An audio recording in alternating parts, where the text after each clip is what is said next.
guys, my name's Jean and my husband is Zach. I'm using fake names for this story because I don't want to get identified. Let's just say that I like my privacy a bit.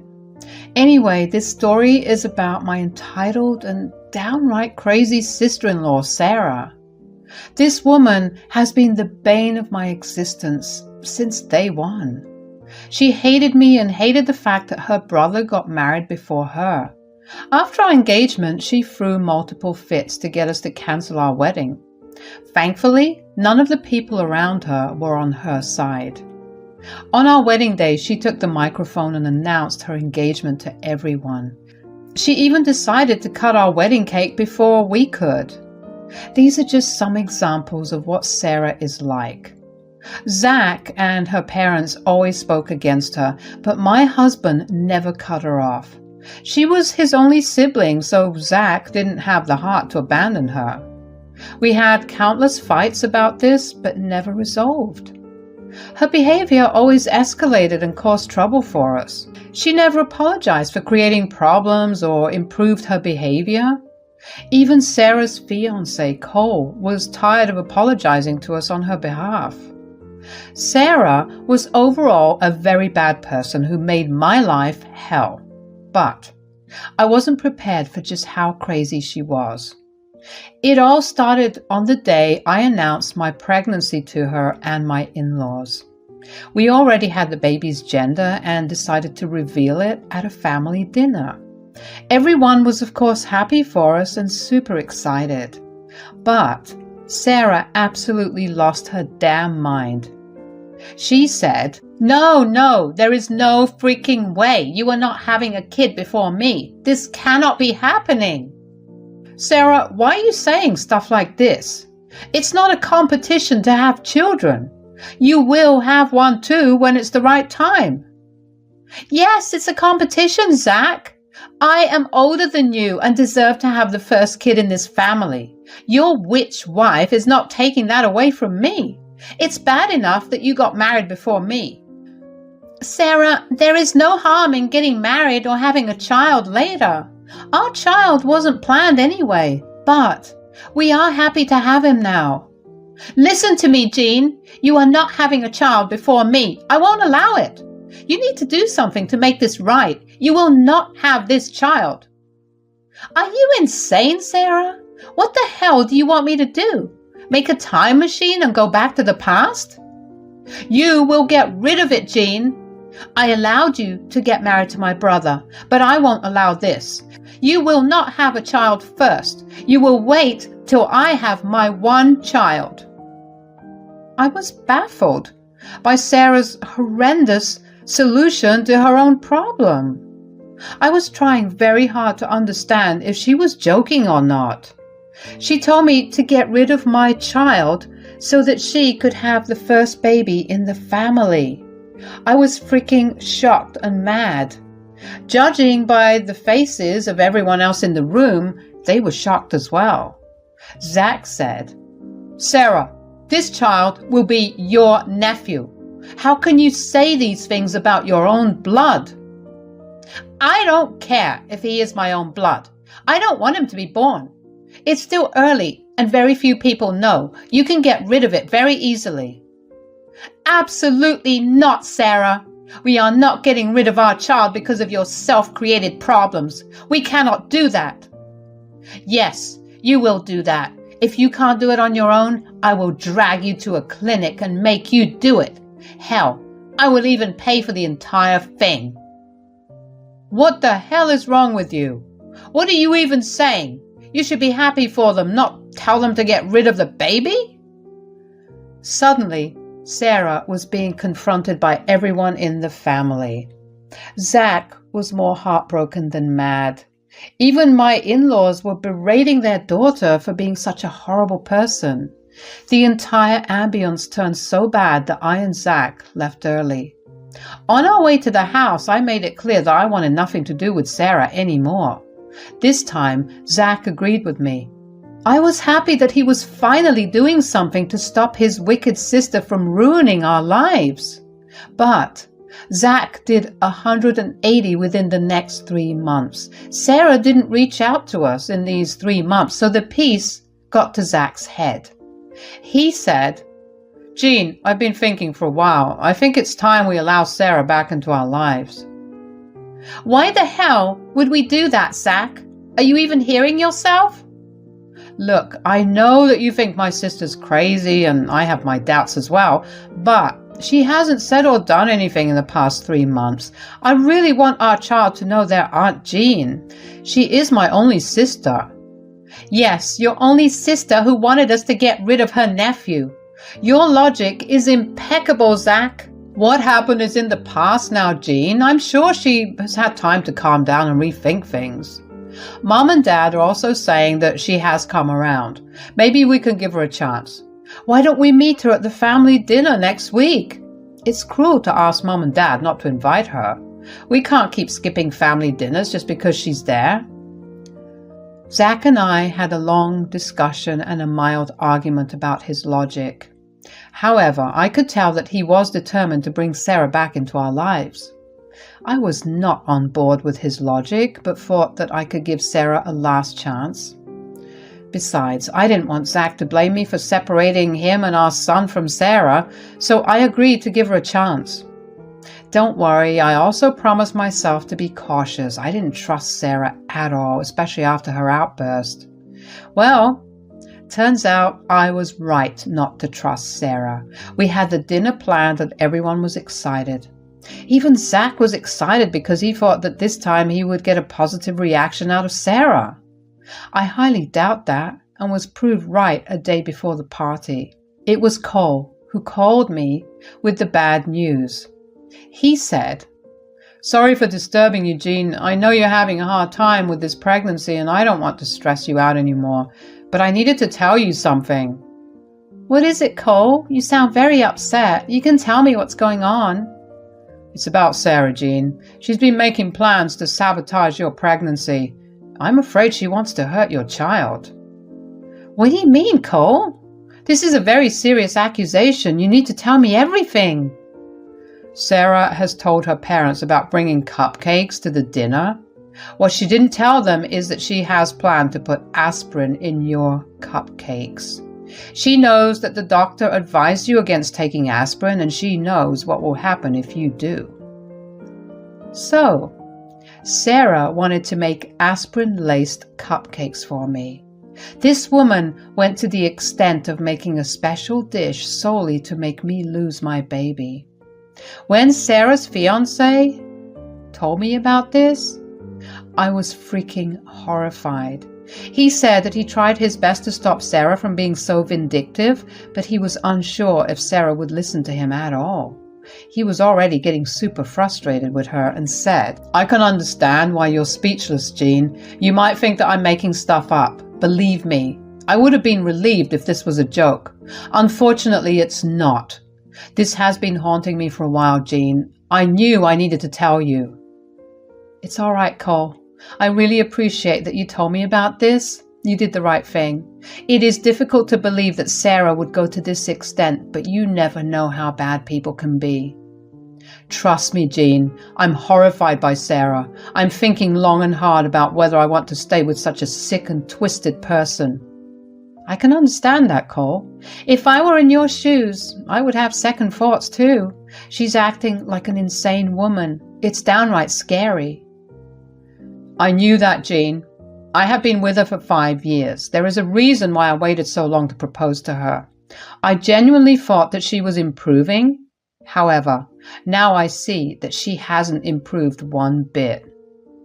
"Look, Cole, I'm not going to tell you what to do with your life. That is totally up to you. But you need to rethink this relationship for good, or maybe push Sarah for therapy. Anyway, thanks again for telling me, Cole. I will always remember what you did for me today."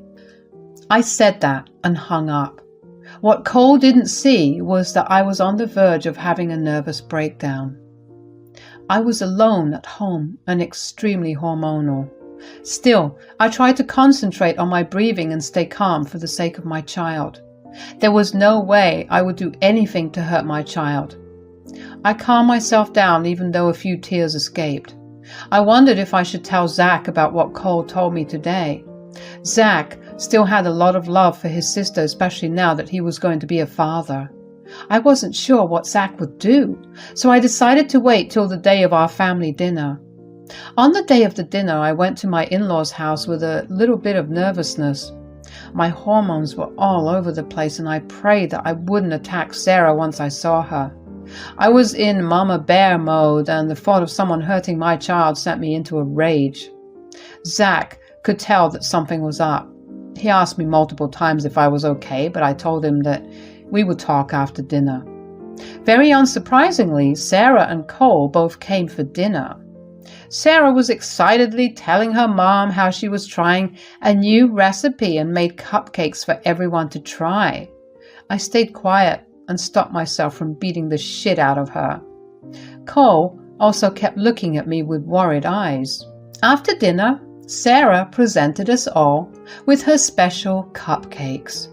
They were rather large cupcakes with a generous amount of buttercream on top.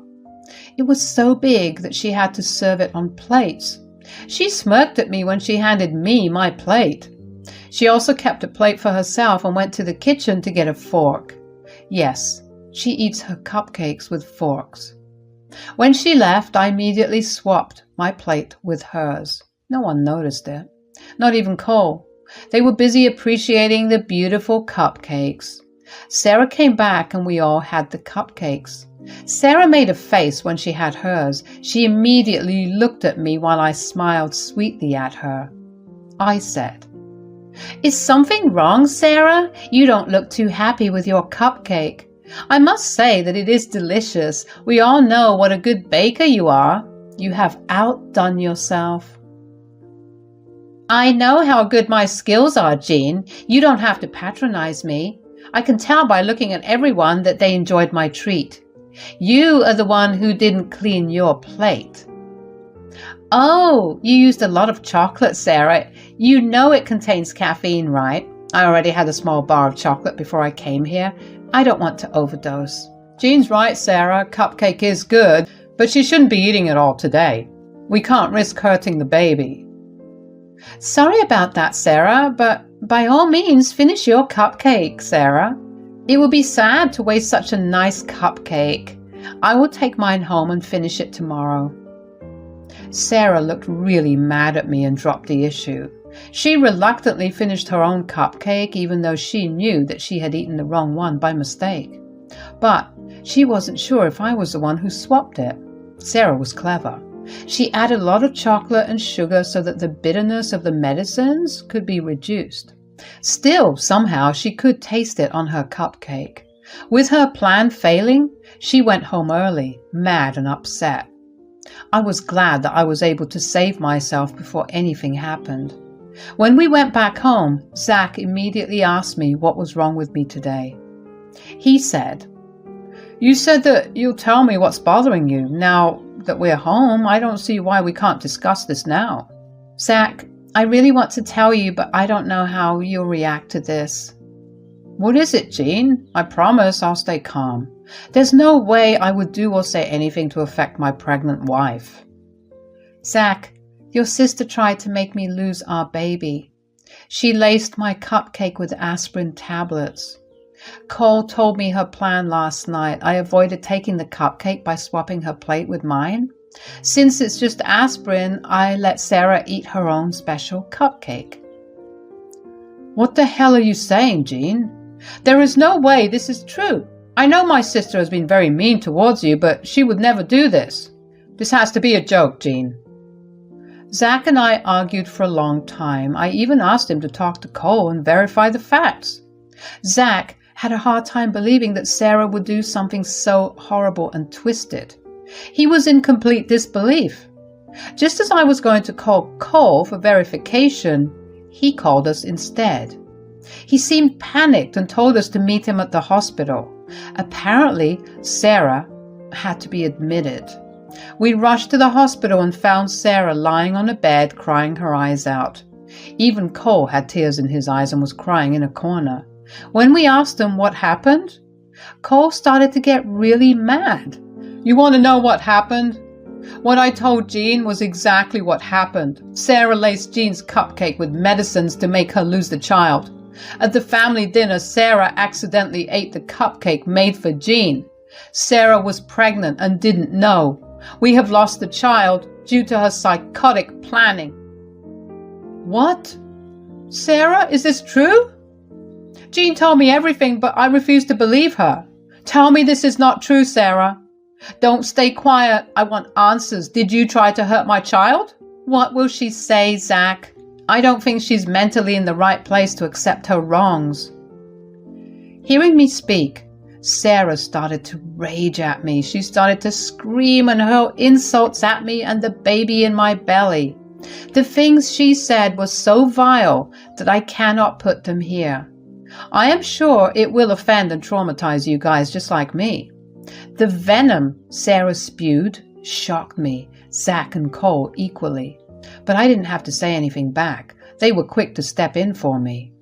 They said, "You have some nerve talking about my wife and child like that, Sarah.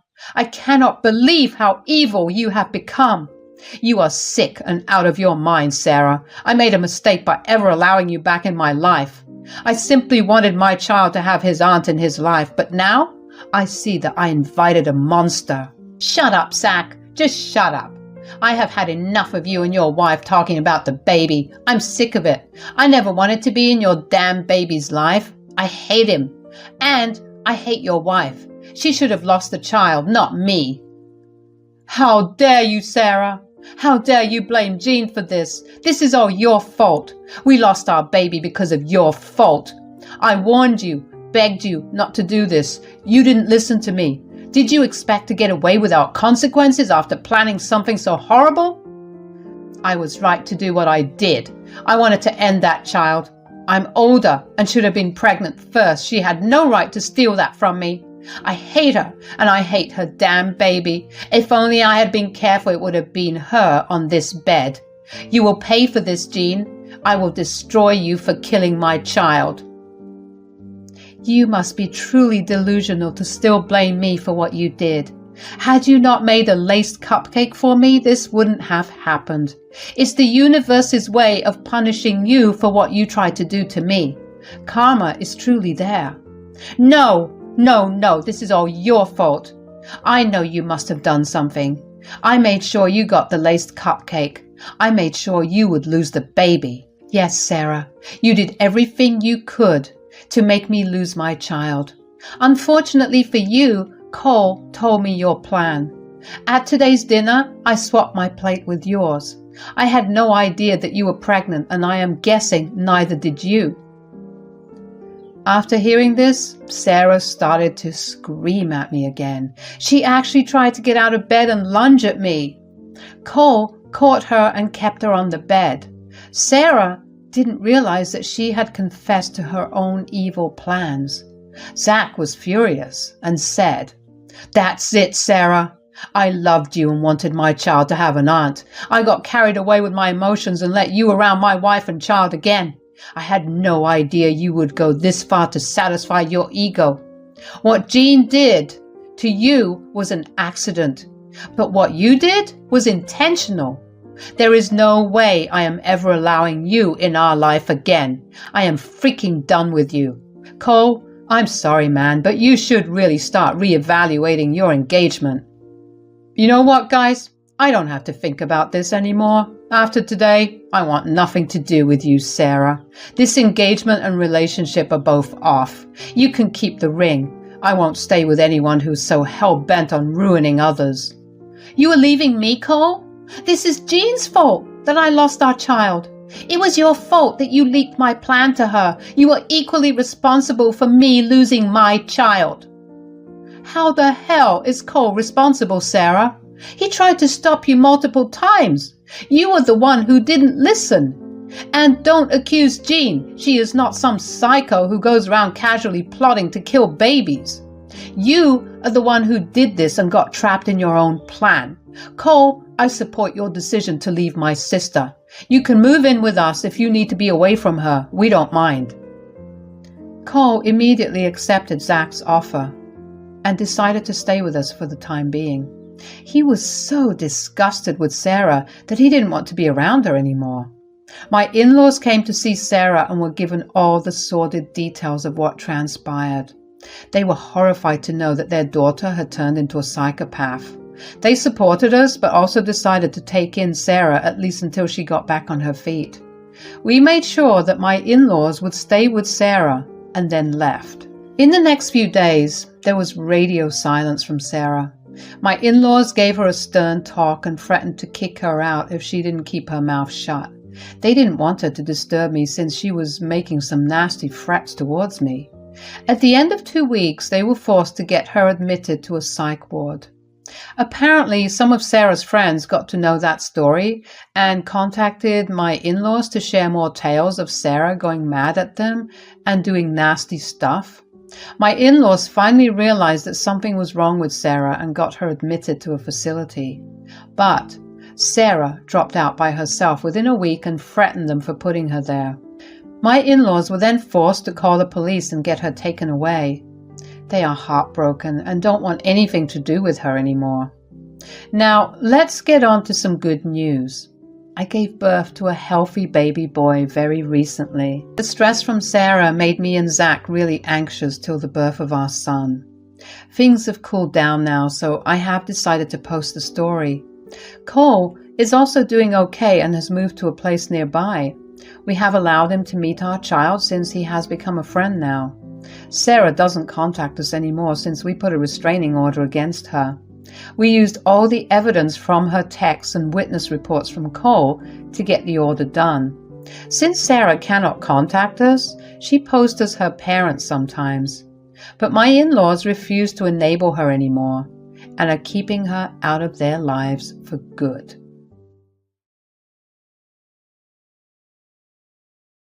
Hello, my name's Gigi and I'm 29 years old. My husband, Saul, and I just became new homeowners, and yeah, I know what you might be thinking. Owning a house in this economy? At that age? How did you do that? Well, I wish I could tell you that it was all a matter of hard work, but it actually was a gift that my husband's grandfather, Robbie, gave to us.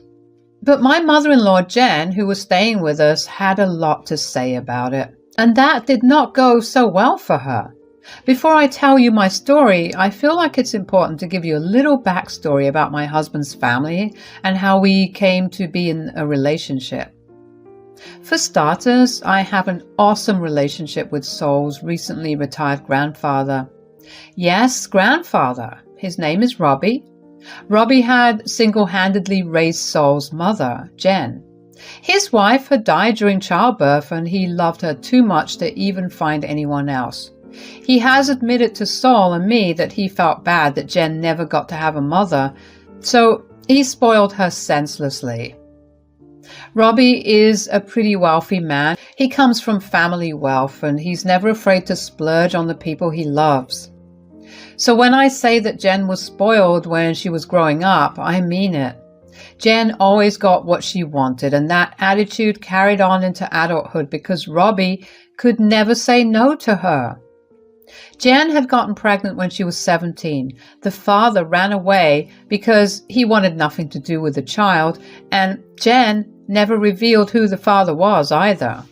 Robbie was not thrilled that she got pregnant, but ultimately decided that he would stand by her regardless of whatever decision she made. When she had Saul, she cared for him for a year or so and ultimately decided that a child weighed her down too much. She left him in Robbie's care. Robbie was upset that his daughter was not following through with her responsibilities. At the same time, he was glad he got to have a second chance at raising a child. He was a little more strict with Saul. He still spoiled Saul, but not to the same extent that he had done for Jen. Saul had always considered Robbie to be his dad because he was the one who raised him. Saul's mom, Jen, had disappeared to some college somewhere and then worked someplace also for the next 10 years. And when she came back, she tried to insert herself in Saul's life as his mom. Saul didn't like it, but he didn't oppose her because he had heard of how stubborn she was with getting the things she wanted. When it came time to move to college, Saul moved out and Robbie supported him. It was at college that I met Saul. We met because we had friends in the same circles and we just clicked instantly. It didn't take long for us to start dating, and if I really recall correctly, after 6 months of dating, Saul introduced me to Robbie. Robbie and I got along really well, and I was happy that Saul had such a positive influence in his life. The one person who did not like me was, you guessed it, Jen. Now, after about a year of dating, Saul decided that we should meet his mom because he wanted to introduce me to her. I have a pretty deadly peanut allergy, so Saul informed her in advance. When we got to her place, she barely looked my way or even talked to me. The only time she did was when it was time to eat. She had this evil look in her eye that made me feel a little on edge, but I ignored it. Just as I was about to put a spoonful of food in my mouth, Saul literally leapt off his seat and knocked the spoon out of my hand. What the hell? Why'd you do that? It has peanuts in it. Jen, what were you trying to do? I told you she's allergic. Oh, come on. It's just a peanut allergy. She needs to grow up. Are you stupid? Excuse me? That's no way to talk to your mother. Apologize now. Why the hell should I? You almost killed Gigi. There's no need to make such a big deal about this. It's a tiny allergy, right, Gigi? Actually, no. I almost did die on multiple occasions just from cross-contamination. Ugh, what a child. Dad, tell Saul to apologize to me for disrespectfully talking to me. Absolutely not. Saul asked you not to do one thing, and that's exactly what you did. To top it off, you're still ignoring the fact that you could have killed the girl. Why did you do that? You want to know? Fine. I don't like her. But you don't even know her. Yeah, but she's taking my son away from me, and I don't like that. So, why don't you and Gigi head out? Here's some cash. Go get yourself some good non-deathly lunch. I'll speak to Jen. I was shaken up. Never in my life had anyone wanted to outright kill me. And to hear Jen say that she didn't like me just like that? Wow, that hurt. Saul was furious at Jen, and once he cooled down, he apologized to me over and over again. Of course, I didn't need him to apologize to me because he did nothing wrong. Still, after that, 2 things happened. First, Saul stopped speaking to her. He cut off all contact with her. Second, Robbie cut off financial support for Jen. He kicked her out of his house and told her to live by herself. I was sure that only would have made her hate me more, but I realized that I wouldn't have to see her again until absolutely necessary, so I didn't mind. After that, life went back to normal for Saul and me. Once a month, we would go out to either lunch or dinner with Robbie, and that was about all the contact we had with Saul's family. Saul and I knew that we were the ones for each other, yet we decided to wait until we were both financially stable enough to get married. When we finally got engaged, we waited for another 1.5 years to plan out our details of our wedding. When it came time to send out invites, we debated sending one to Jen, but in the end, we still sent her one. I will admit we were glad to see that she hadn't RSVP'd us. I guess Jen hated me way too much to attend her own son's wedding. Anyway, it was still a grand time for Saul and I. Robbie had been too busy traveling around the world to attend our wedding. We didn't mind that because honestly, that man deserved it. He worked super hard all his life and he raised not only his daughter but his grandson too. When he finally came back, he told us that he had a surprise for us. Saul and I were excited because we were expecting Robbie to give us some souvenirs or even some snacks or candies from the countries he visited. Robbie told us to come over to his place for dinner one night. Dinner with Robbie is always a good time. He told us all about his little adventures on his trip. Saul and I were a mess of tears from laughing too hard. Finally, after dinner, Robbie decided to reveal his surprise to us. He placed a pair of keys in front of Saul and I. We looked at him in confusion. "What's this about, Papa?" These are the keys to your new house. What? Are you being serious? As serious as a heart attack. But why? I wasn't able to attend your wedding, and I didn't give you a wedding gift either. So you bought us a house? I couldn't think of a better gift. Am I wrong? No, although I will say you are one unhinged man. Ha, that's the truth. Thanks a lot, Papa. Of course, although there is one small hiccup. What is it? Well, Jen has been running low on finances, and she reached out to me about helping her out. I told her I'd put up with her one last time, but if she does or says anything out of line, she's going to get thrown out. Oh, so I'll have to meet Mom? Yeah, and put up with her for another 3 months. Uh-oh. I know, it's not the most ideal, but she'll stay with you guys for a little while. She promised me she'll be on her best behavior, so I don't think there'll be too much to worry about. All right, that's doable. Robbie had done us a huge favor by buying us a house. We could use the money we usually spend on rent to save up even more, so it felt really wrong to tell him that we wouldn't want Jen staying with us. I sensed how skeptical Saul was too, and it made me feel better that I wasn't the only one who wasn't feeling too good about the arrangement. Robbie went on to explain to us that he was going to be visiting a friend for a while next month, and that he had allowed his other friend's son to stay at his place until he came back, which was why he couldn't put Jen up himself. Which was fair, but still, Saul and I decided to move in as soon as possible because we wanted to at least have some time in our new house before Jen came over. Robbie also was there with us while we moved in. He helped us settle in and as best he could. He let us get used to our new place for a week before telling us that Jen was going to move in the day after the next. I was queasy with nerves. The last time I saw Jen, she tried to give me an anaphylactic shock. I did not want to live with her. It would be exhausting to constantly be on guard in my own home. But I guess it was one small price to pay for a beautiful house that was our own. Robbie was with us when Jen brought all her stuff with her. We planned to have dinner together, so I spent most of the day just cooking and preparing. It was a great way to expend my nervous energy. Jen happily greeted Saul and asked him a bunch of questions about himself while she just ignored me altogether. When we walked into the house, Jen looked around for a while before deciding to talk. What a house! I know, right? Which one of you earns more money? Gigi. Why does that matter?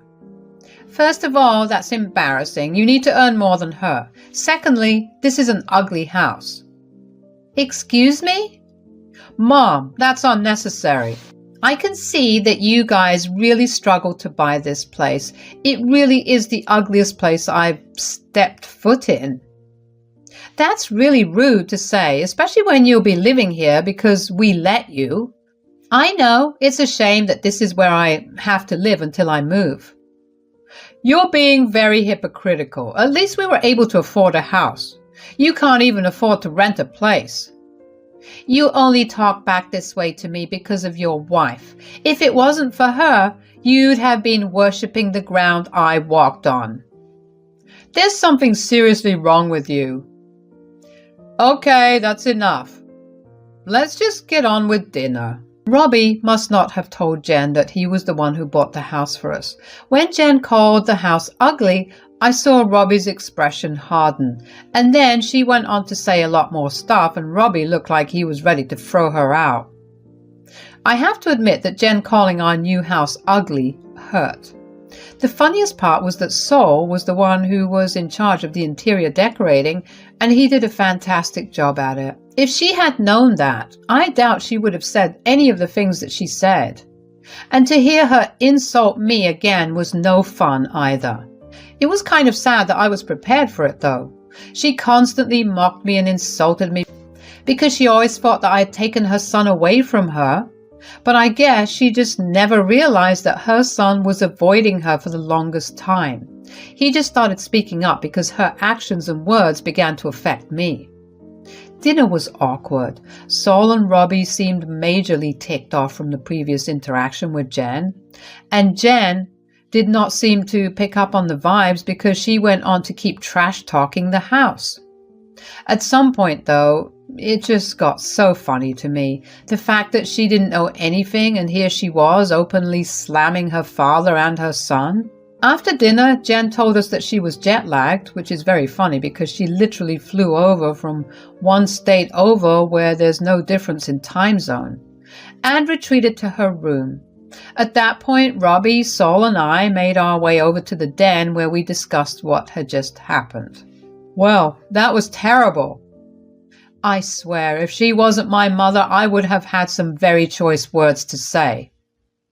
Did you not tell her that you bought this house for us, Robbie?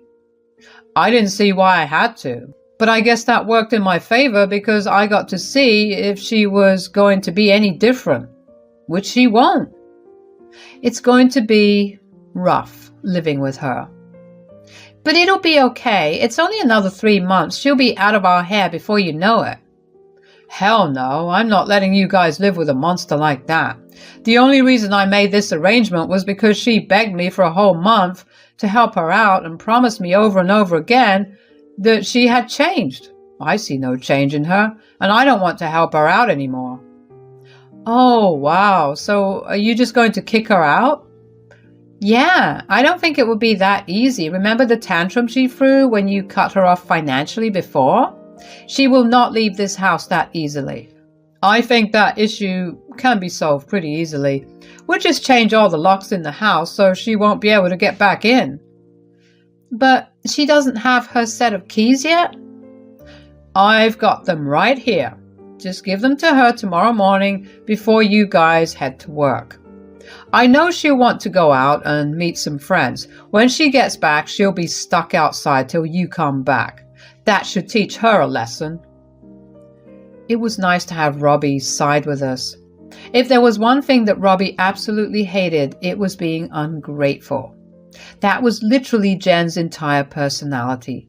Robbie had tried his hardest to discipline that out of her, but she just never seemed to learn. The next day, I took a day off so I could be there to watch over the locks getting changed. I pretended that I was going out to work in the morning and handed Jen her set of keys. She smirked at me and asked me if I was happy that she would be staying with me. I told her that she was family, so I was more than happy to be able to help her out. She then told me that she was going to make my life hell, and that if I had the audacity to complain to her father about her behavior, she would get in the way of my marriage. I was so close to telling her about the plan because Jen really knew how to get on people's nerves, but I kept my mouth shut and just let Jen say what she wanted to. In the end, I knew that I would be the one who won. I left the house that morning and just drove around for a while. I kept checking and reviewing our security footage to see if Jen left, and about 2 hours after I left the house, she stepped out. I wasn't sure about how long she'd be out, so I contacted the number Robbie had given me and asked the person to get to my place as quickly as possible. I raced home too. By the time I got back home, the person who was going to change the locks was also there. While he busied himself with the locks, I got to packing Jen's stuff. She spent the entire night unpacking her things, but it still took a fairly short amount of time to repack everything. I set her bags outside the main door and along with them attached a copy of the house deed which outlined in it the owner of the house and the buyer of the house. While Saul and I were listed as owners, Robbie was listed as the buyer. Once the man was done changing the locks, he handed me the new keys and left. I quickly got out of the house and drove to a nearby cafe where I kept a keen eye on the security footage. I couldn't wait to see Jen's reaction to everything. It took about another 2 hours for Jen to return. She saw her bags out front and looked around in confusion. She tried to open the door, but that didn't work. She began to get frustrated as she kept trying to unlock the door. When her frustration reached its peak, she began kicking the door. I didn't know what she thought she would accomplish, but it sure was funny as hell to watch her struggle. Eventually, she gave up and sat on the bench outside the door. She looked at her bags and finally saw the note attached to it. The security footage was grainy, but I swear I could see her eyes widen as she understood what the paper said. She looked around as if to see if someone might come out and talk to her, but there was no one. She went and sat back down on the bench and put her head in her hands. She looked like a woman that had lost it all. She picked up her phone and called Robbie, but he never picked up her calls again. She tried Saul, and finally she tried me. I debated picking up the call, but eventually my curiosity got the better of me and I picked it up. "Hey, Jen, is everything okay?" "Don't play stupid. You know what you did." "Huh? What are you talking about?" "You tricked me." "I'm really going to need you to start making sense here. I have to get back to work." "You knew that my father bought the house. Yet you never told me about it. You just watched as I said what I said while my father was right there." "Why did you even have to say those things? Even if you thought that I bought the house, shouldn't you have been grateful that I was opening my house to you?" "Shut up. My son would have made sure that I stayed with you." "I don't know what kind of warped perception you have about Saul, but I can assure you he was even less thrilled about you staying with us than me. If anything, he was the one who was ready to throw you out first." "I don't care about that. I'm homeless now, and you have to fix it." "Robbie did his best to provide for you. You bit the hand that fed you, and now you have to face the consequences. I will make sure you regret doing this to me." "If you keep that attitude up, you're not going to get anywhere. Goodbye." It felt so good to finally be able to tell Jen what was on my mind. The woman had it coming for her. She wouldn't have to be a part of our lives anymore, and I was beyond happy about that. Thankfully, Jen left our house without much of a fuss. When Robbie and Saul came over later on in the evening, I replayed the footage back to them and told them about my call with Jen. We shared a hearty laugh together, although Robbie did tell us that he was really disappointed in the way that Jen turned out. I did feel Robbie's pain. I mean, I wouldn't know how to react if my child turned out anything like Jen. But I was also happy that Robbie had set his foot down on Jen. There was only one way to teach spoiled brats a lesson, and that was to take away their privileges. It will be a tough road for Jen, but hopefully she'll learn her lesson, and in time, Saul and I could actually have a decent relationship with her. It's been about 6 months since all of this has happened, and Saul and I are living very happily in our new house. We've been saving up a lot of money, and we're planning on starting a family soon. Robbie is having the time of his life, traveling to various places, and we're happy that he's managed to occupy his time well. Although whenever he is in town, he makes sure to stay with us, and like always, those times are amazing. If there's one thing I've learned throughout all of this, it was to learn from Robbie's mistakes. I don't want a child like Jen, and I will make sure that my child is raised to be a decent human being. Thanks for listening. I'm Daphne, and I'm a 32-year-old woman. All right, let me tell you about my life and how I managed to stay true to myself despite the constant criticisms from my ex-husband, Theory, and my mother-in-law, Susan. So I'm a woman who's proud of her career in pottery projects. It's not the typical 9-to-5 job, but it's my passion, and I absolutely love what I do. Sure, I might not be rolling in money like some of my friends, but I've achieved success in my niche area, and that's what matters to me. Theory and Susan, on the other hand, have never really understood my work. They thought it was childish and not a real job, whatever that means. It was disheartening to hear them make snide comments about my passion, but I refused to let it get to me. You see, pottery projects were more than just a job to me. It was a form of art, a way to express myself, and I took pride in creating unique pieces. But Theory and Susan didn't seem to see it that way. They thought I should be doing something more professional and respectable. It didn't help that Susan, due to her physical disability, had to live with us. I tried my best to be understanding and accommodating, but it was hard when she kept judging my choices and making me feel inadequate. Theory, my husband, wasn't much better. He would often bring up the fact that my friends were all high-earning professionals while I was just playing around with clay. It hurt to hear him belittle my passion like that. You know, I was talking to some of my friends the other day and they were talking about their wives and their careers. Oh, yeah? What were they saying? Well, you know, most of their wives have these high-paying jobs and successful careers. It's got me thinking about us. What do you mean? I mean, compared to them, your career is a bit, well, odd. You know, working with pottery and all that, it's not exactly the typical high-paying job. Are you saying that my job is less valuable just because it doesn't make as much money? No, that's not what I meant. I just meant that, you know, it's a bit embarrassing sometimes when people ask what you do, and I have to tell them you're a potter. Embarrassing? You're embarrassed by my passion and my hard work?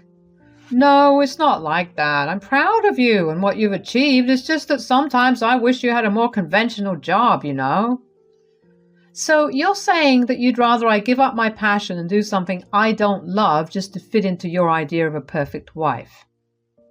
I just wish people would see how amazing you are and not judge you based on your job. But you're the one judging me, Theory. You're the one who's embarrassed by my career. I guess I just wish people would see it the way I do. It was a lame excuse for an apology or trying to be supportive, as he was claiming, but stupidly at the time, I let it slide. I regret doing that because later on, I learned how he felt about it. One evening, I had just finished working on a particularly intricate pottery piece when I overheard Theory and Susan talking in the living room. Their voices were hushed, but I could still make out what they were saying. Theory chuckled and said, "Can you believe she spends all day playing with clay? I mean, come on, that's not a real job." Susan joined in and said, "I know, right? It's like she's stuck in some child's playtime while the rest of us are out there making a real living." Their words stung and I felt my heart sink. I knew they didn't understand my passion, but to hear them belittle my job behind my back hurt more than I expected. I took a deep breath and decided to confront them. Walking into the living room, I put on a brave face and said, "Hey, I couldn't help but overhear your conversation. I just want to remind you that pottery projects are my career, and it means a lot to me. It might not be the traditional 9 to 5, but it's what I love doing." Theory looked taken aback, and Susan tried to backpedal. "Oh, sweetie, we didn't mean to offend you. It's just that we worry about your future and financial security." I shook my head, trying to stay composed. "I appreciate your concern, but I'm doing well in my field. My work is gaining recognition and I'm proud of my accomplishments. I wish you could see that." Theory seemed uncomfortable when he said, "Look, Daphne, we just want what's best for you. We're not trying to put you down, but we worry about the stability of your job." I sighed, feeling a mix of frustration and hurt. "I understand that, but it's my passion and I'm willing to take the risks. I've worked hard to get where I am and I won't let your doubts hold me back." "We're just looking out for you, dear. It's not that we don't support you, but we want to see you thrive in a more traditional career." I appreciated their concern, but it was clear that they didn't truly understand my passion. Instead of arguing further, I decided to let my success speak for itself. In the following months, as my pottery projects gained more recognition and I received invitations to showcase my work in art exhibitions, I noticed a change in Theory and Susan's attitudes. They began to acknowledge my talent, though their support still felt hesitant. I knew I couldn't change their views entirely, but I hoped that with time they would come to understand and respect my career choice. But you know what? I didn't let their negativity deter me. I loved my job, and that was all that mattered. I knew I was good at what I did, and I had the respect of my colleagues and clients. That's all the validation I needed. Whenever they made snarky comments, I would just smile and shrug it off. I knew they didn't understand my passion, and that was fine. I didn't need their approval to be happy. And you know what's even more amazing? My pottery project started gaining more recognition. I started getting featured in magazines and art exhibitions. My unique style and authentic approach to my work were finally getting the attention they deserved. Of course, Fieri and Susan couldn't ignore the success forever. They might not have fully appreciated my work, but they couldn't deny that it was bringing in money. And that seemed to be the only thing that made them somewhat okay with my career choice. As the years went by, I continued to excel in my field. I learned to tune out their negative comments and focus on what truly mattered, my passion and happiness. It wasn't always easy, but I was determined to stay true to myself. I had my ups and downs, but my dedication and hard work paid off. I was able to carve a niche for myself in the pottery world, and I couldn't have been prouder. Well, guess what, folks? All of my hard work and dedication paid off. Oh man, let me tell you what happened next. So after all of that hard work and finally getting a major investor interested in my pottery, I was over the moon. The investor told me he'd pay me $3,000 a week for my work, and I was thrilled. I mean, that's some serious cash. I couldn't wait to share the news with Fieri and Susan. I thought they'd be proud of me and finally see the value in what I do. So when I got home, I was practically bursting with excitement. But as soon as I mentioned the $3,000, they cut me off right away. Hey guys, you won't believe what happened today. I got a big break in my pottery career. I was telling you all about it, remember? Oh, right, that investor guy. What happened? Well, he said he'd pay me $3,000. $3,000? That can't be right. No, let me finish. He said he'd pay $3,000. $3,000 as a salary is a joke, Daphne. How ridiculous. No, it's not a joke. Pottery is my passion, and this investor sees the value in my art. It's a real opportunity for me, and besides, it's not what you're thinking. A real opportunity? Come on, Daphne. This is ridiculous. You need to be realistic. You'll never make it big with pottery. These two were getting on my nerves, trying to speak over me and diminish my accomplishments. For some reason, they just didn't want to hear me when I wanted to tell them that I'd be making $3,000 per week. They kept cutting me off. But now that I had ground their gears, I wanted to hear how they felt. They assumed it was my monthly or yearly salary or something, and boy, were they not impressed. They started shouting at me, telling me that my job was stupid and useless. Can you believe that? It was like a punch to the gut. It's not about making it big or being rich. I love what I do. And this offer means I can sustain myself doing what I'm passionate about. Sustain yourself? You're 32, Daphne. It's time to grow up and get a real job, not some childish pottery nonsense. It's not childish nonsense. Pottery is a legitimate career, and I've worked hard to get to where I am. Why can't you just support me? Because we know better, Daphne. You're wasting your time and talent on something that will never work out. You don't understand. This is my passion, my dream. I thought you both would be happy for me. But all you do is belittle my work. Your work will never be enough. You should have focused on something more practical and profitable. This is my life, and I won't let you two dictate what I should do.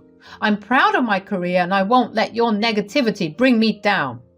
Well, good luck with your little pottery fantasy. But don't come crying to us when it all falls apart. They went on about how they had to be honest about where our relationship stands now that I wasn't making the big bucks. I couldn't believe what I was hearing. All this time, they never really appreciated the hard work I put in or how much I loved what I did. I felt so unappreciated and hurt. It's not like I was trying to be rich or anything. I just wanted them to understand and support me, but instead, they were just focused on the money and couldn't see the passion and fulfillment my work brought me. Then they said something that I would never forget.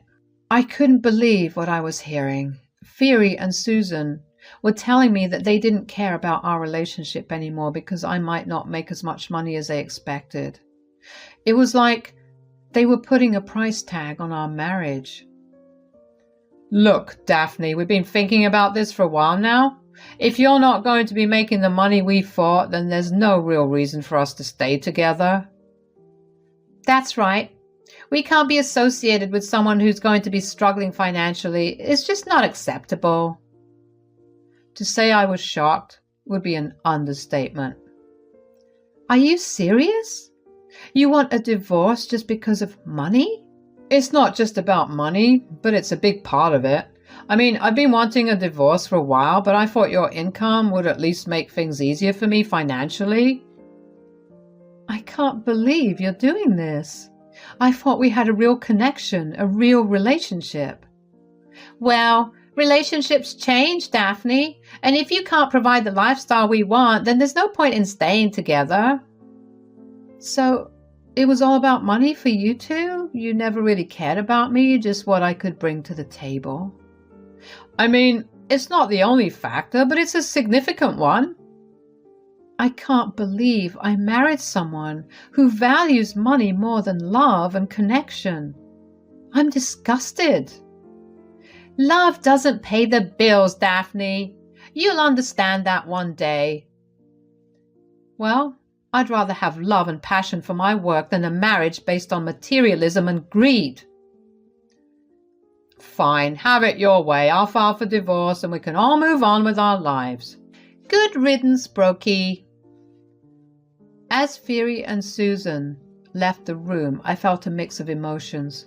I was hurt, angry, heartbroken, but I also felt a sense of relief. I realized that I deserved better than to be with someone who only cared about money and didn't appreciate me for who I truly was.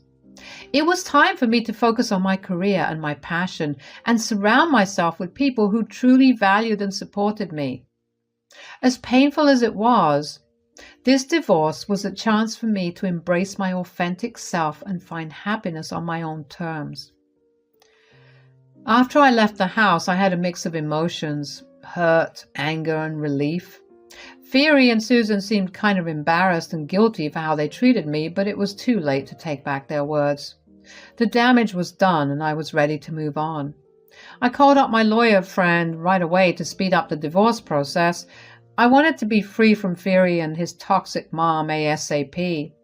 Luckily, we both agreed on a mutual divorce with no alimony involved. Fiery and Susan were surprised and laughed, thinking I'd be homeless without their money, but I reassured them that I'd be just fine. So we all sat down in that lawyer's office ready to sign the divorce papers. Fiery and Susan looked so darn pleased with themselves, like they were finally getting rid of the crazy me. Well, I wasn't going to let their smugness get to me, especially since I had a lovely surprise for them once I'd finished signing the papers. When I finished signing, they jumped for joy, saying they were free from my antics. Finally, we're done with all this stupid drama. Free at last. Oh, thank goodness, no more dealing with her and her weird pottery stuff. You know, you both seem really happy about this divorce. Well, wouldn't you be? Now we can move on with our lives without your eccentricities. Well, I guess the feeling is mutual. Oh, please don't try and act like you don't need us, especially now that you're broke. Oh, trust me, I'm more than happy to be rid of you two clowns.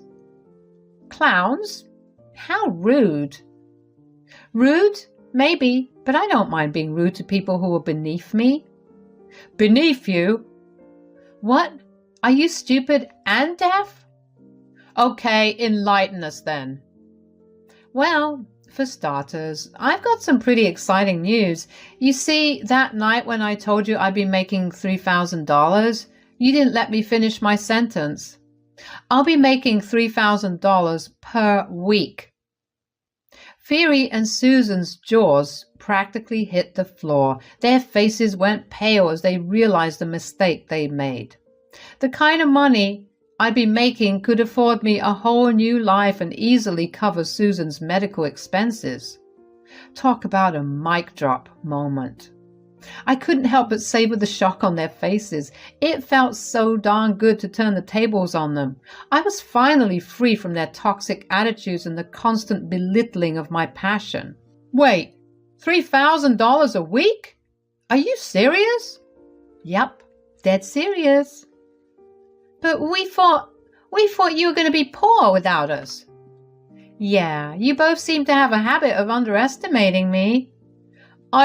I didn't mean, it's just that pottery, it's not a stable career. Pottery is my passion, and I've turned it into a successful business. Guess you missed that part.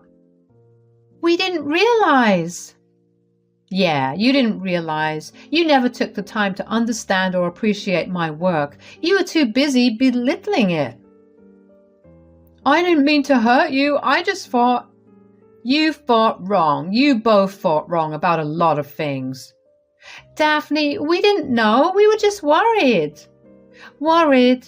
You were worried that your precious image would be tarnished by having a wife with a strange career. Well, guess what? You lost more than just a wife and a daughter-in-law today. Good luck paying all those medical bills without me. Daphne, Save it. It's too late now. I've moved on, and I'm happier without you both in my life. Both of you are pathetic. God damn it. Phoebe and Susan exchanged glances, looking regretful for their actions, but I had already made up my mind. Even if I changed it, the divorce papers were already signed. That was the sweet part of this all. Both Phoebe and Susan had to just accept the fact that they threw a good woman away. I stood up, ready to face my new life without them. Susan made a sad attempt at crying. I guess she was trying to gain sympathy. It was actually quite hilarious. That's when I couldn't help but laugh right in their faces, fascinated at how cruelty can lead to downright stupidity. As I walked out of that office, I held my head high, feeling a weight lift off my shoulders. I was ready to embrace my new life, one where I wouldn't be dragged down by their negativity.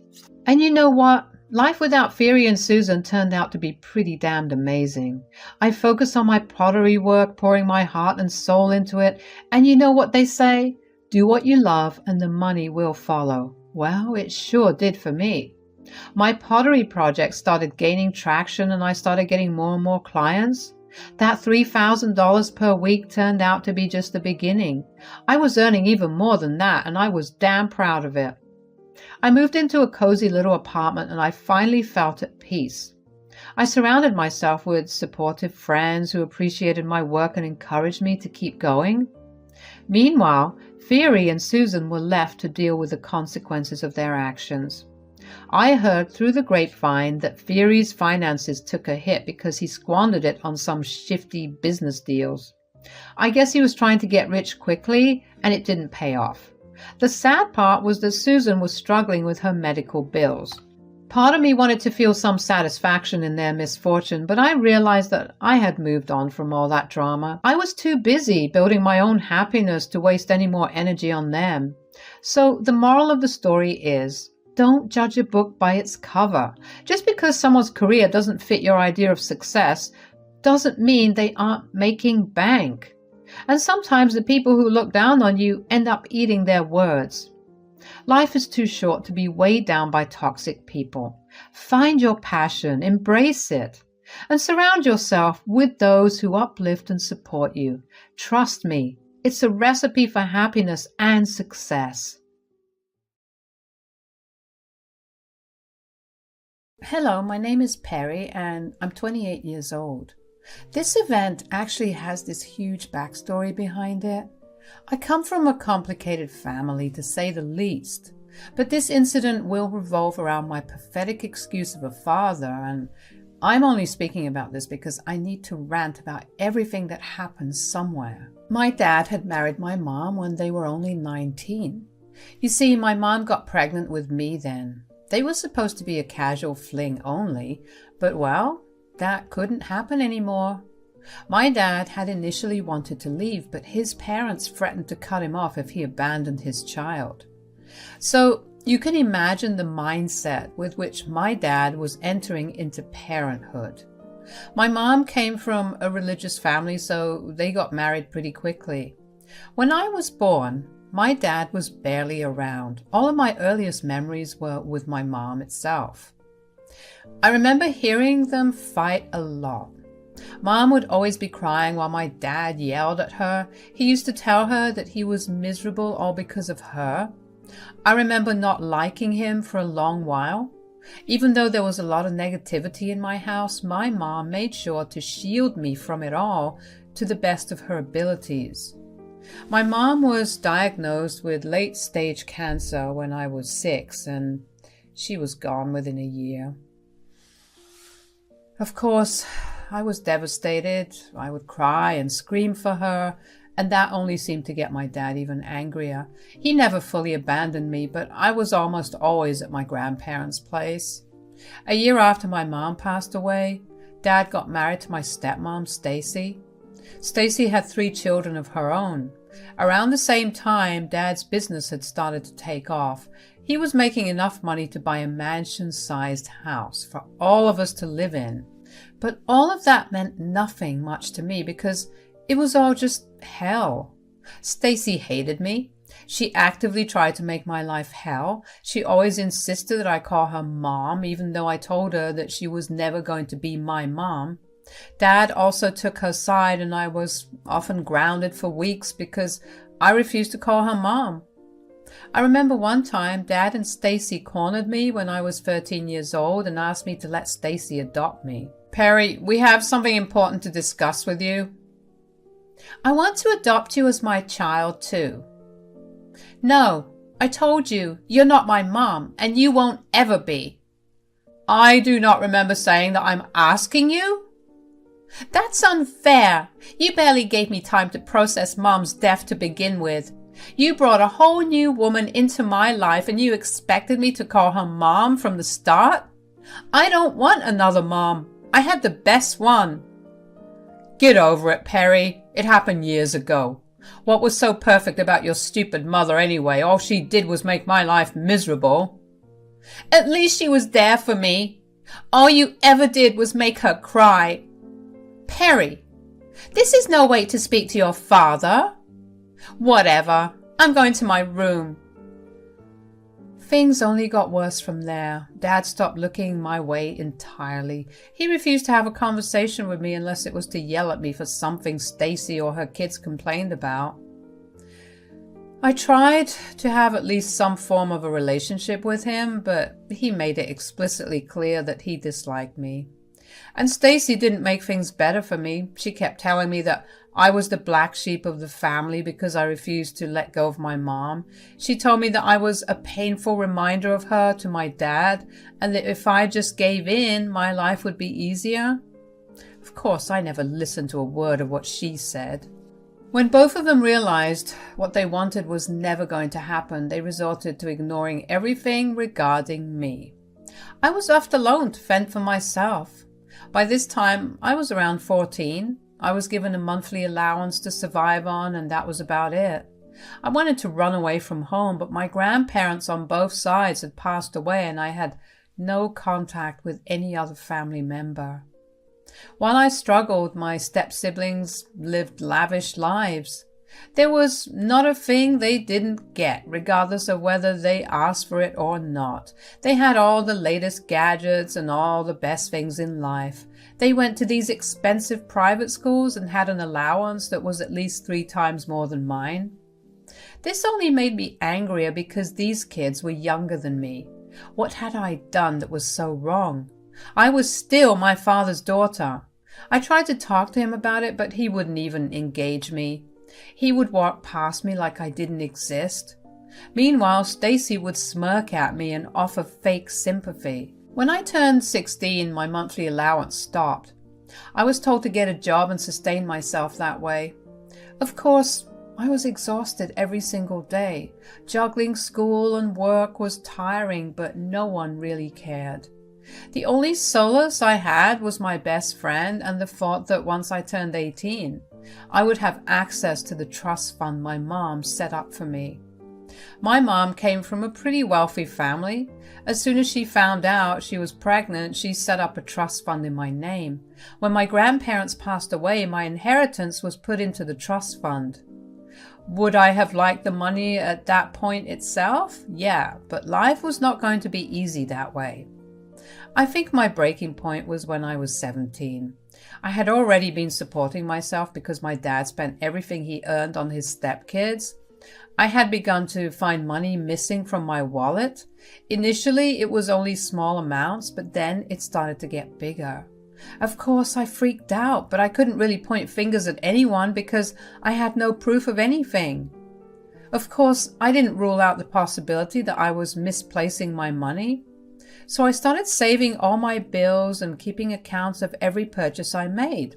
When I still found money disappearing, I decided to keep all my money in my account itself. I figured it would be tiring to keep having to withdraw money whenever I needed cash, but as long as I wasn't losing money, it didn't matter. And then the money started disappearing from my account.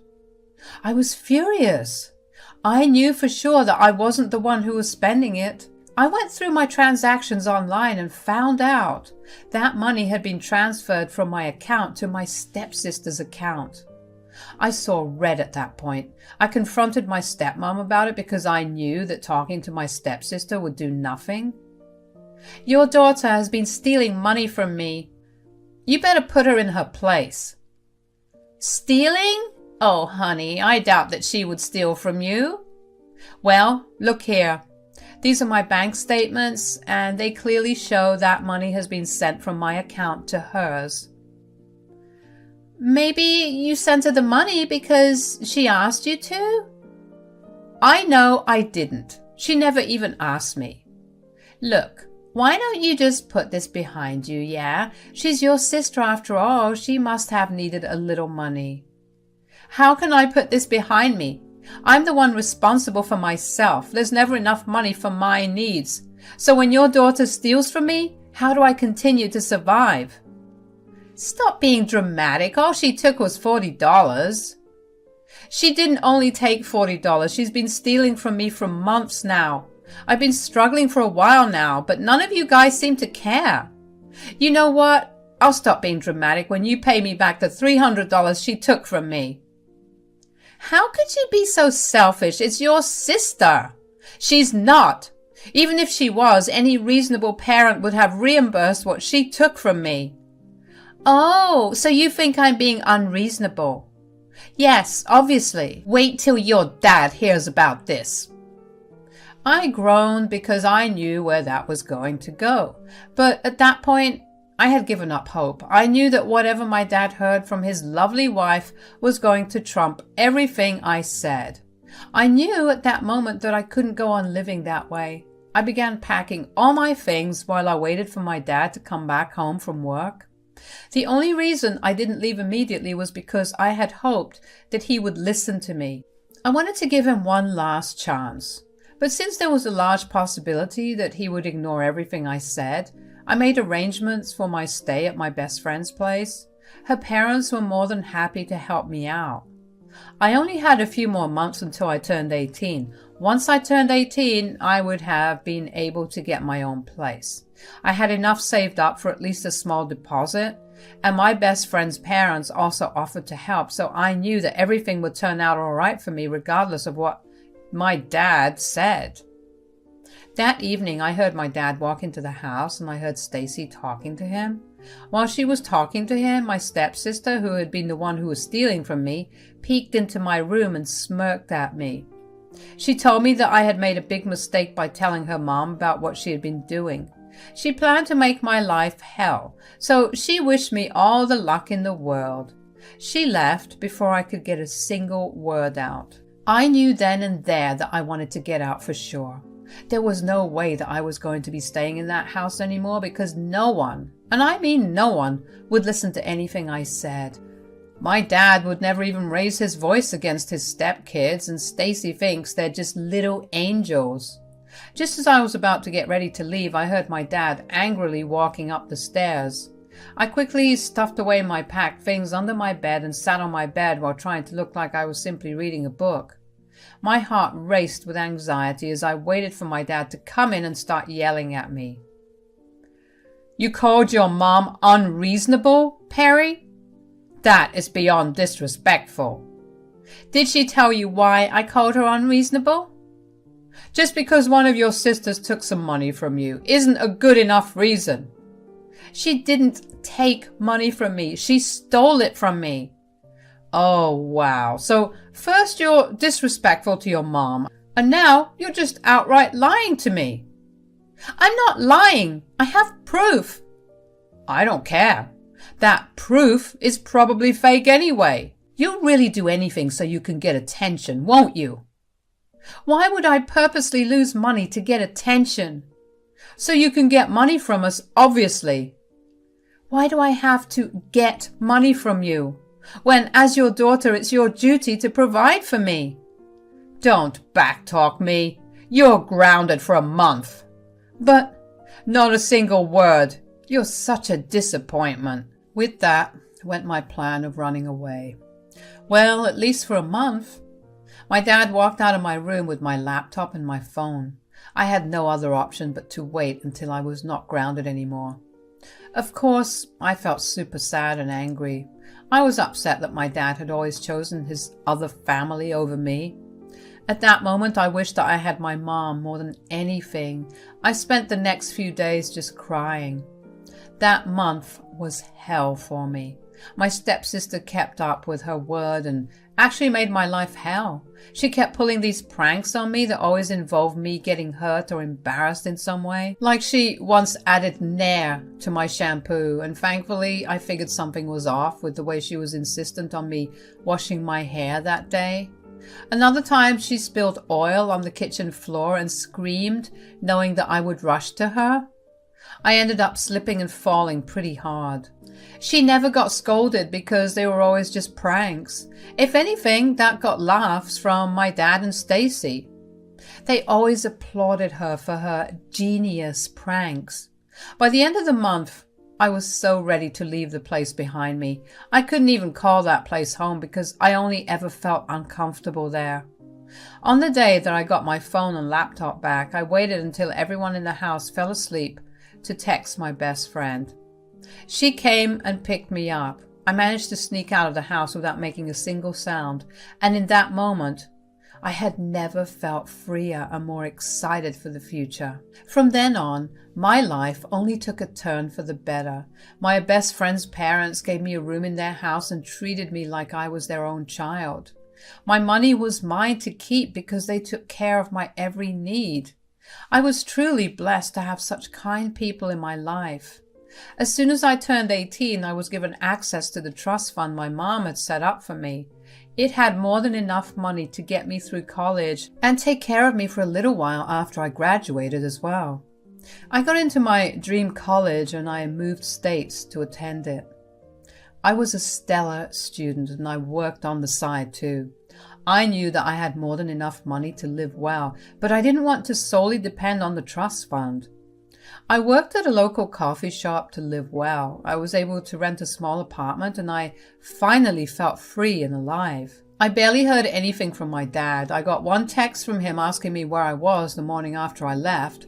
I simply told him I was safe and that was the end of all conversation between him and me. Yeah, it hurt like crazy that he never bothered to check on how I was doing. I still followed him on social media and I saw pictures of all the places he and his family went to every other month or so. For a while, I even wondered if I was the one who had been holding them back for so long. Was I the one making them unhappy? But then, the more I thought about it, the more I realized how messed up it was that my dad blatantly ignored me constantly. It was messed up how he would treat his family better than me while I lived with him. I knew I couldn't stay silent like that for too long. I knew that I wanted to get back at him in whatever little way I could. I got a bunch of my friends to leave negative reviews on my dad's products on every site possible. My dad worked as an app developer and in general with data development. I knew just how important reviews were for his business. Anyway, over my college years, I managed to make a lot of friends and acquaintances. Each one of them negatively rated my dad's stuff for a while using different accounts. Eventually, though, I forgot about it. I guess I felt like I had done enough damage as it was. Not to mention, I wasn't seeing any actual results and it felt like I was just hating into a void, so I let it go. About 6 years after I moved out, I was in a much better place. I had a well-paying job after graduating from university with honors. I was able to rent a better place and even managed to get myself into a good relationship. I was living a great life. And then my dad turned up at my door. It was a regular weekend when I heard a knock at the door. I went to check the security camera and I was shocked to see my dad standing there waiting to be buzzed in. I contemplated letting him in. On one hand, I wanted nothing to do with him any longer. On the other hand, I was way too curious to find out why he suddenly wanted to meet. I decided to let him in. "Hey, honey." "Honey? What's with this sudden sweetness?" "Sudden? I've always been this way with you."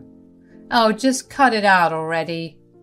"Why are you always so mean? This is why I could never bond with you." "You can't be serious.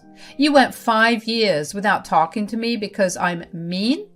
If that's what you've come to talk to me about, you can leave." No, that's not it. I needed to talk to you about something really important." "Well, what is it?"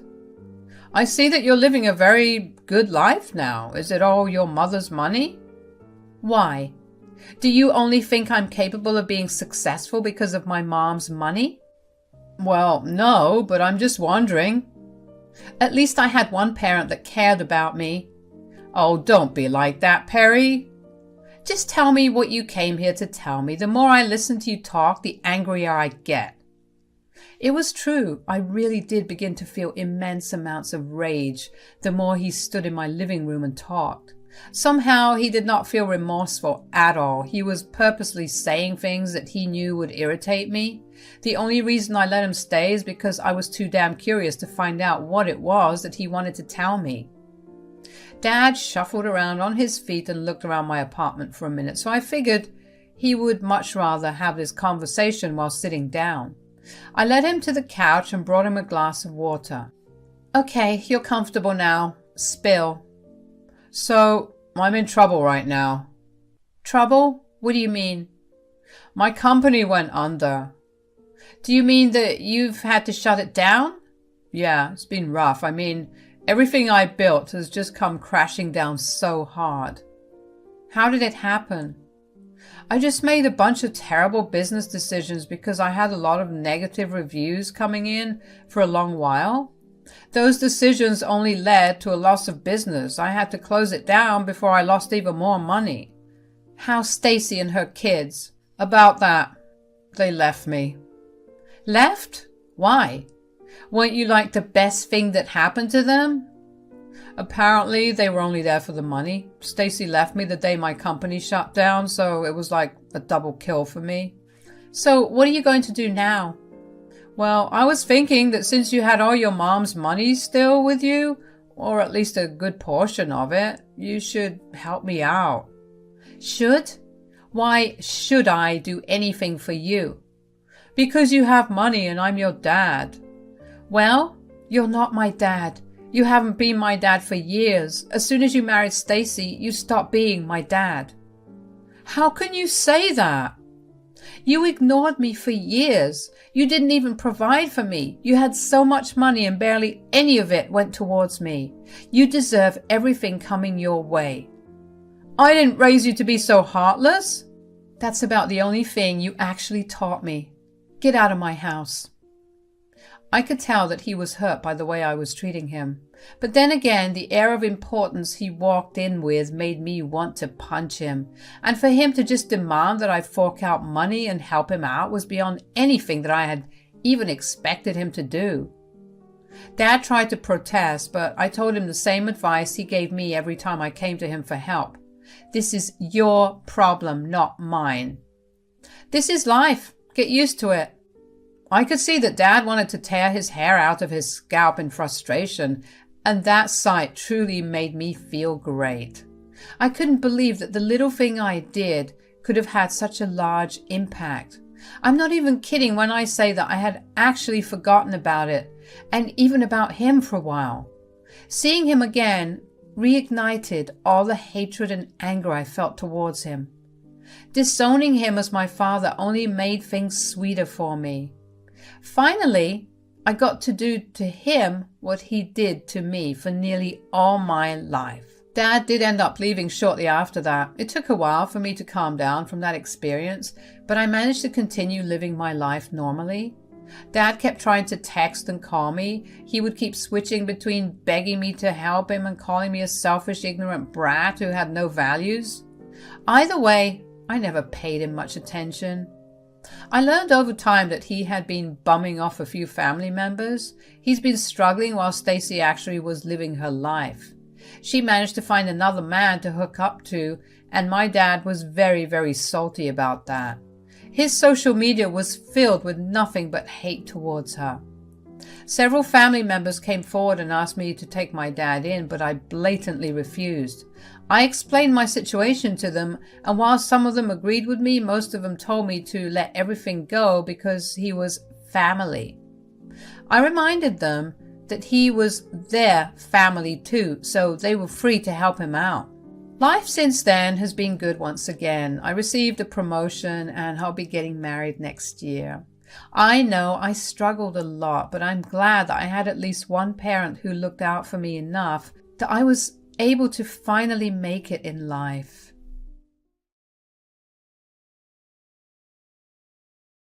Hello, my name's Dee Dee and I'm a 60-year-old woman. My husband died about 5 years ago, but I'm still a working woman. I have 5 kids, 4 of which live in different states all across the country. They each have their own families, and I'm beyond blessed to have such a big family. One of my kids, Jack, still lives in our hometown. He attended the community college here, which is where he met his wife, Riley. I liked her, but I didn't think my opinion mattered either way as long as Jack was happy. The two of them got married pretty soon and then pursued further education together in their respective fields. When they got good jobs and earned enough, they decided to have a child. I was excited because that meant I had one more grandchild to spoil. But Riley was weird about me meeting my grandchild, Jason. She was very particular about when I could visit and how long. It was understandable in the first year of Jason being born, but even when he was 6, that was odd. But I let it go because every family functioned differently. Before I knew it, though, 12 years had passed. Because of the limited amount of interaction I was allowed to have with Jason, I didn't really get to develop a strong bond with him. All I did know was that we both shared a genuine love for books. So whenever I did go over, I made sure to buy him some books I knew he'd like. One day, I was at work when I got a call from Jason. Now, that was odd for various reasons, the most prominent reason being that Jason and I barely spoke outside of family gatherings. I tried my best to connect with him the way that I had done with my other grandchildren, but he seemed way too distant. "Grandma, are you free to talk?" "Yes, honey. Any time for you. Tell me, is everything okay?" No. Why are you crying? Did you get hurt? Is there anybody at home who can help you?" "Mom and Dad are here, but do you need me to call them for you?" "No, I called you because I needed your help." "My help? What could I help you with, darling?"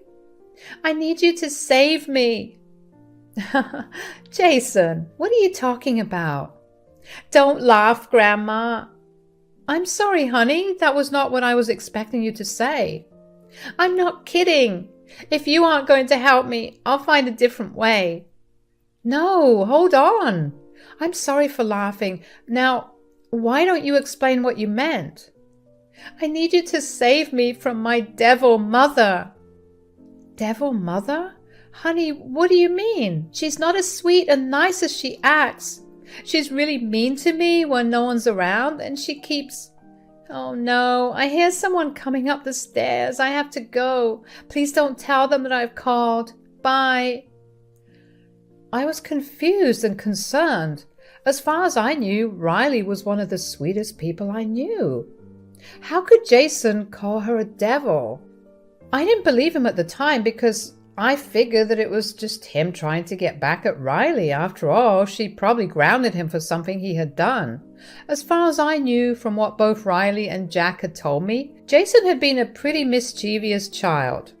But I had this nagging feeling in my gut that Jason was not joking around. As I went home that day, I couldn't stop thinking about the call. It was very out of character for Jason to do that. I slept on it for a couple of days, but I still couldn't rid myself of the feeling that something was up. So I decided to make an impulse purchase and ordered a hidden camera. Of course, I felt wrong spying on my son and his family, but I justified it by telling myself that I was only doing that because Jason called me to explicitly ask for my help. If, and hopefully, there was nothing, I could just retrieve the camera. But if there was something, then I'd have to figure out what exactly needed to be done. I hoped that even if there was something happening, a long talk would solve that issue. The camera took a couple of days to arrive, and after it did, I set it up. Thankfully, this was one of those cameras that I got live footage from as well as recorded footage. I could access the footage through an app on my phone, which made it very convenient for me. Once I had set it up and figured out the technicalities of the gauge, I decided to call my son and ask him if I could come over. Hello, sweetie. How's everything? Everything's great, Mom. What about you? It's the same old, same old. Although I was wondering about something and I thought I'd ask you about it. Yeah, of course. Is everything okay? Yes. I was just thinking that we haven't met in a long time, and I was wondering if I could just swing by your place one day. Yes, of course, Mom. How about this Sunday? Yes, that works. But shouldn't you maybe check with Riley if that's okay? Lord knows I hated it when your dad made plans without asking me about it. I know Riley would be really happy to have you over. Don't worry, Mom. All right, then I'll be there around 5 o'clock. That works. See you soon. Take care. Even though I was going to Jack's place with ulterior motives, I was actually still excited to go spend time with my son. Considering I never really saw the rest of my family until the holiday season, it felt nice to have one of my children staying in the same town. I tried my best to not intrude because they were living their own lives. The weekend came by pretty quickly. I got ready pretty early on and figured that I should take something over to their place. I went to the grocery store and picked up a nice bottle of wine, and I bought a couple of books for Jason because I knew he loved to read. When I got to my son's house, I was greeted warmly by all three of them. Jason looked at me with so much relief that I got concerned again. He hadn't tried to contact me after that first phone call, so I had no way of knowing what he was going to say when he hung up. I spent the next couple of hours just talking to Jack and Riley. We had dinner and drank wine. At some point, Jason went to his room because we were talking about adult things that I bet weren't of interest to him, so I excused myself to go talk to Jason. Riley did try to subtly stop me, but I insisted because I had visited them after a long while, and I didn't think it was right to not spend time with my grandson. Jack stopped Riley from saying whatever he wanted to and told me to go talk to Jason. Once I got to his room, I shut the door behind me. I walked over to him and handed him the books I had gotten him. We talked for a while about the books, a conversation that he had started. He seemed really excited about them, so I let him ramble on about them. I didn't try to bring up what he had mentioned because I wanted him to do it. We moved on to talking about other things like what was going on in our lives. At some point, while he was talking to me about his school and other things, he grabbed one of his notebooks and began to write something in it. He showed it to me and it said, "Mom's listening. Can't talk about anything." I couldn't tell if he was being serious or just paranoid, but I went along with it. We continued our conversation while I wrote my plan in the notebook. I told him that I had brought along a hidden camera with me and asked if I could plant it in his room. He seemed ecstatic and agreed instantly. I shuffled around the room and found a good spot to keep the camera that gave me a good view of the room. I started the recording and checked my phone to make sure that the camera worked. I sat with Jason a little longer until I told him that it was getting late and that I should get going. I did leave my scarf behind so I would have an excuse to come back whenever I needed to. I remember hearing footsteps hurriedly shuffling away from the door after I said that, and it made me wonder if Jason truly was right. I didn't pay much mind to it at that time, and I hugged Jason goodbye. I went back downstairs and said my goodbyes to both Jack and Riley, and then made my way back home. I was pretty exhausted from the night, but I did check the camera when I got back home. I stayed up for an hour to read and kept an eye on the footage just in case something happened. All that had happened was my son walked into Jason's room and asked him what we had talked about. Jason told him about it, and that was that. I fell asleep eventually, and when I woke up the next morning, I didn't check the cameras. I rushed to work, and I only checked the camera when I knew Jason would have been back from school. Once again, nothing much happened, and I was beginning to think that Jason really was lying. I decided to give it just another day, and if I didn't find anything, I would go over when neither Jack or Riley were home, and I'd ask Jason to give me the camera back. But that night, as I kept an eye on the footage while I read, I found out what Jason was trying to tell me. I watched Riley enter the room with a stick in her hand, with Jack trailing behind her. I immediately unmuted the video. I heard Riley ask Jason what he did that entire day. She made him narrate it to her in extreme detail. Whenever he stuttered, she would sharply ask him if he was lying, and if she felt like he was, she had him put his palms out and would deliver 2 to 3 swift raps against his knuckles. I watched in growing horror as the number of times she kept hitting him got more and more frequent. Jason was sobbing, and Jack just stood there and watched. I was disappointed and disgusted with what I was watching. I had raised all my kids in a very gentle manner. I barely even yelled at them because I believe that kids are smarter than we think. While we may not be able to reason with them, they are capable of understanding when you explain things to them. I didn't understand why Jack was just standing there and letting his son get hit for something so unnecessary. I wanted to rush over to their place and stop them. But what would I have said to them? They would have found it odd that I happened to be back just a day after I was already there. I remembered that I had left my scarf there, but I knew that I could have used that excuse in that moment because I needed that as an excuse to meet with Jason. But I could do one thing. I picked up my phone and called Jack. "Hey, Mom, is everything okay?" "Yes, no worries. I hope I'm not disturbing you." No, Riley and I were just saying goodnight to Jason." "Ah, all right then. I just wanted to tell you that I think I left my scarf in Jason's room last night.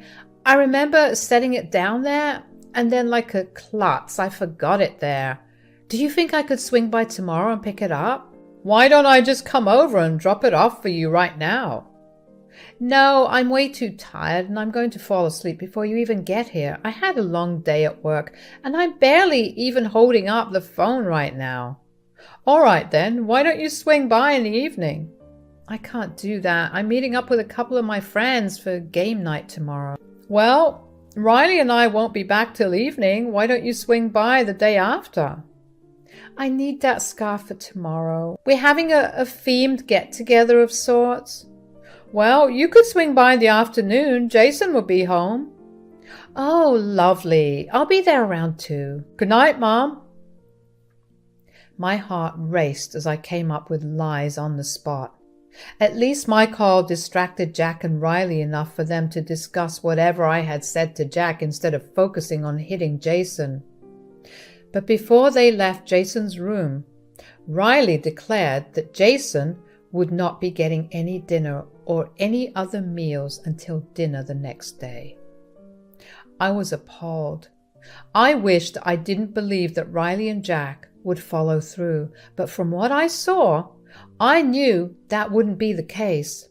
The next day, I took off from work and mentally prepared myself for the conversation that I was going to have with Jason. I was sure that he would not want to continue living there, but I still needed to hear him say that. Before I went over to Jack's place, I made sure to pick up some food for the both of us. When I got there, Jason looked like he was about to faint at any minute. He looked weak, and he was very lethargic. Riley really did make him not eat anything. I quickly gave him his food and watched as he devoured it. I felt so sorry for him, and I knew that I wanted to make things better for him. When he was done eating, I spoke to him. "Did you see everything that happened?" "Yes, darling, and I'm so sorry for laughing at you earlier. I had no idea." "No, it's okay. I know Mom seems like the nicest person, but has she always been this way?" "The beating only started recently, but the starving has been going on for a while. And I just need to get a clearer understanding. So could you tell me why Jack isn't doing anything?" "He's too scared of Mom. He just follows her everywhere and listens to everything she says. Everything she wants, she gets." "Oh, honey, I'm so sorry that you've been dealing with this for a while. But I am curious. Why didn't you eat anything at school?" "Mom didn't send me to school. On days that she doesn't let me eat, I stay home.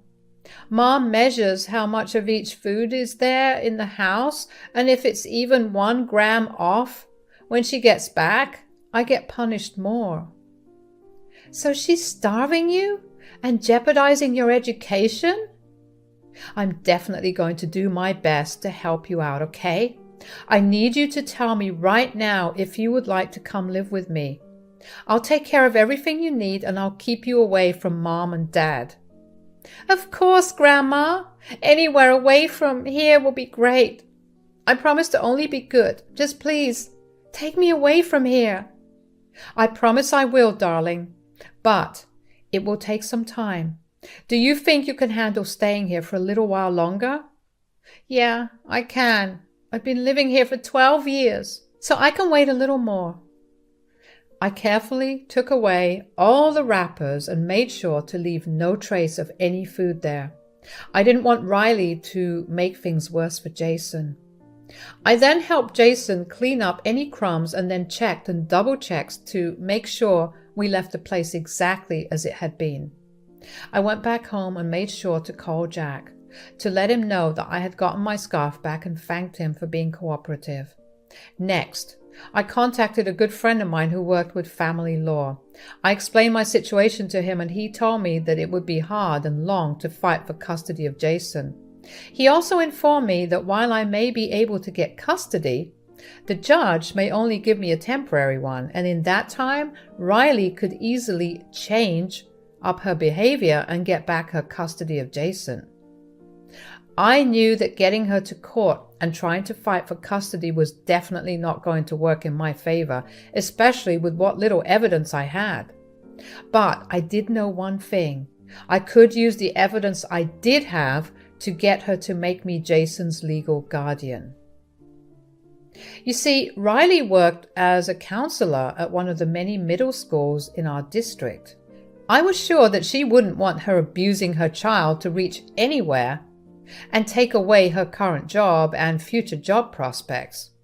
I kept careful watch over the footage the next few days as I gathered all my evidence and sorted the paperwork for a transfer of guardianship. I waited until it was the weekend to go over to Jack's without any notice. When Jack opened the door, he seemed surprised to see me there. "Mom, what are you doing here?" "I need to talk to you and Riley." I don't think now's a good time." "Why? What's going on?" "Just family stuff. Hold on. How come you're suddenly over so frequently?" "Can't I visit my son? I didn't think I needed to have any special permission to do that." "No, I didn't mean it like that. It's just that you've taken a sudden interest in us this week, and it's weird because you rarely ever dropped by before." "It isn't really weird. I only came over today because I have something seriously important that I need to talk about with the two of you." "I don't think—" "What's that sound?" I knew that Riley was doing something to Jason because of how evasive Jack was being. But when I heard what sounded like loud crying coming from Jason's room, I pushed Jack aside and walked into the house. There was no way I was not going to protect him when I was standing right there. I ran, well, more like speed walking, considering I'm not very young, to Jason's room and burst the door open, only to see Jason sobbing as he clutched his face. Riley was breathing hard as she looked at him with so much malice that I shivered. I ran over to Jason and asked him if he was all right. He just hugged me tight and wailed into my ears. Riley humphed and walked away. When Jason calmed down, I took a good look at him and noticed that his cheek was red and swelling up. His knuckles were bleeding, and there were welts on his arms, all from the stick. I felt a kind of rage in me that I had never felt before. What kind of a monster do you have to be to hit a child so hard? Nothing the child did deserved that level of treatment in any case. I went downstairs to the kitchen and grabbed a bag of frozen veggies and went back upstairs to give it to Jason so he could use it to help reduce the swelling in his cheeks. Once I had made sure that he was okay, I told him that I would be taking him to my place that day and asked him to pack as many of his things as he could. With that, I walked back down to talk to both of them. Riley looked mad and Jack looked like he wanted to be anywhere but there. "How dare you just barge into our home that way?" "Isn't it a good thing that I did? You are hitting your child for crying out loud." "What I do in my family is none of your business. Your child is my grandson, and he is a part of my family too. You're hurting him, and I can't let that go on." "He may be your grandson, but you don't live with him. You don't know what a brat he is. I'm just disciplining him." "Who cares if he's a brat? He's a child, and there are so many other ways to go about disciplining a child other than hitting them. I mean, you, of all people, should know this. Listen, I don't believe in any of that gentle parenting crap. Leave me and my family alone. You got it?" "I'm afraid I can't do that." "What do you mean?" I handed Riley the papers that she needed to sign to transfer guardianship rights to me. Both she and Jack stared at the paper for a long minute before looking at me in utter confusion. I explained to both of them that they both had to sign the papers or I would be releasing the proof I had of them hitting Jason. "What do you mean by proof?" "I set up a hidden camera in Jason's room last week and I have all the proof I need. Neither of your jobs will appreciate what you guys do, especially yours, Riley. If you want to have any income at all, I suggest that you sign the papers." "You were spying on us? That's a gross violation of our privacy." "Don't get me wrong, but I was only acting on information that I had. I needed to make sure Jason was doing all right." "Mom, don't do this to us. Give us another chance. I'll make sure it doesn't happen again." "I don't want to hear any of it. I'm very disappointed in you, Jack. I raised you to be better than this. You're just as disgusting as Riley, as if not more. I'm taking Jason with me and I expect the papers to be signed after. If you don't, you know what will happen." I knew that neither of them wanted to play with that kind of risk, so they didn't put up a fight when Jason and I walked out. I took Jason to go get dinner and ice cream and I tried my best to comfort him.